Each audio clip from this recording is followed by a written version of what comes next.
Assalamualaikum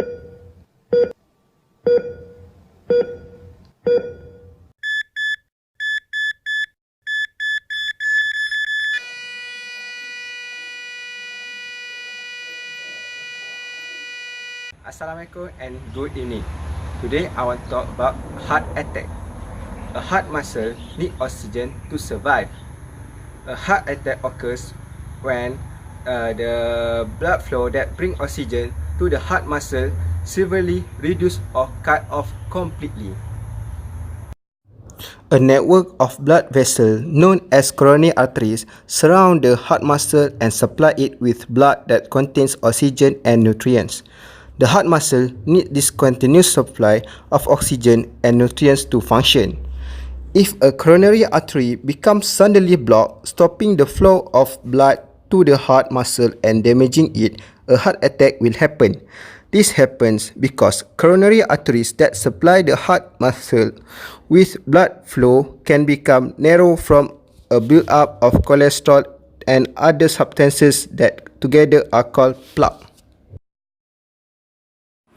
When plaque or fatty deposit clogs your arteries, that's called atherosclerosis. These deposits are made up of cholesterol, fatty substances, cellular waste products, calcium, and fibrin. Fibrin is a clotting material in the blood. As plaque builds up, the wall of the blood vessel thickens. This narrows the channel within the artery, which reduces blood flow. That, in turn, lessens the amount of oxygen and other nutrients reaching the body. Where plaque develops and the type of artery affected varies with each person. Plaque may partially or totally block blood flow through large or medium-sized arteries in the heart, brain, pelvis, legs, arms, or kidneys. So, as we can see, heart attack is a silent killer. So guys, please take care of your health. Start now. Plaque presents a double threat. Plaque itself can pose a risk. A piece of plaque can break off and be carried by bloodstream until it gets stopped.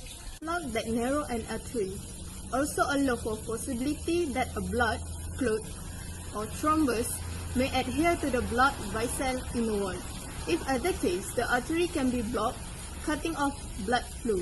If the blood artery supplies the heart or brain, a heart attack or stroke occurs. If an artery supplying oxygen to the extremities, often the leg is blocked, gangrene or tissue death can result. When plaque within a heart artery breaks, a blood clot forms around the plaque. This blood clot can block the blood flow through the artery to the heart muscle. Ischemia is a heart muscle starved for oxygen and nutrients.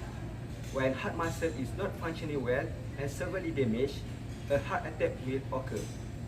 About every 40 seconds, someone in the United States has a heart attack. So, what is ischemia? Ischemia is actually a condition which the blood flows is restricted or reduced in a part of our body. In a different kind of need, ischemia is like decreased blood flow to the heart muscle.